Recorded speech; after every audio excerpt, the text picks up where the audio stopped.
জগন্নাথ বিশ্ববিদ্যালয়ে কোটা বিরোধী আন্দোলনকারীদের বিক্ষোভ মিছিলে গুলিবর্ষণের ঘটনা ঘটেছে। এতে 4 জন শিক্ষার্থী গুলিবিদ্ধ হয়েছে। মঙ্গলবার বিকেল 3:30টায় ক্যাম্পাস থেকে মিছিল বের করে রায়সাহেব বাজারের দিকে এগোনোর সময় এই ঘটনা ঘটে। পাশের একটি গলি থেকে এই গুলি ছোড়া হয়েছে বলে জানা গেছে।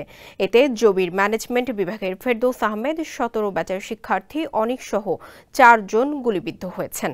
প্রত্যক্ষদর্শীরা ও আন্দোলনকারী শিক্ষার্থীরা জানান, কোর্ট ভবন এলাকা পার হলে গলি থেকে গুলি করছিলেন স্থানীয় আওয়ামী লীগ নেতারা।